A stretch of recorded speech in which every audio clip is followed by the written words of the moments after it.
L'humanité célèbre le 1er décembre de chaque année la journée mondiale de la lutte contre le VIH-Sida. Pour cette année, elle a été célébrée sous le thème « Mettre fin aux inégalités, au sida, aux pandémies ». En Guinée, plusieurs membres du gouvernement ont pris part à cette rencontre. On a un objectif qu'on s'est fixé, c'est d'éliminer le sida en tant que problème de santé publique d'ici 2030. Vous savez que la construction d'une maison, ce n'est pas aussi facile. Vous pouvez tout faire, mais c'est vers la fin que vous avez les plus gros efforts à faire.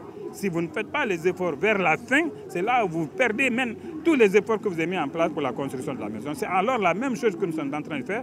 Nous sommes à moins de 10 ans de l'objectif 2030. Alors il y a lieu que l'on renforce les potentialités, qu'on renforce les ressources, qu'on renforce les compétences des gens, qu'on aille vers les défis qui n'ont pas été relevés pour que nous travaillions afin d'obtenir cet objectif de 2030. Pour la protection de tous et de chacun contre le VIH-Sida, Dr Youssouf Koïta invite la population guinéenne à la préservation. Si on ne porte pas toute l'attention sur les derniers moments de la lutte, on risque de perdre la lutte tout entière.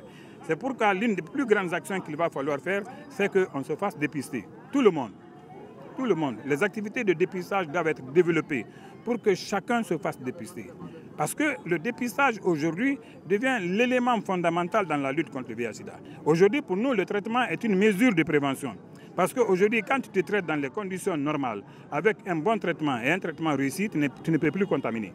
Tout est gratuit dans la lutte contre le VIH-Sida. Le dépistage, le traitement antirétroviral, la mesure de la charge virale et tant d'autres, a rappelé le coordinateur national de programme de lutte contre le VIH-Sida et les hépatites au ministère de la Santé.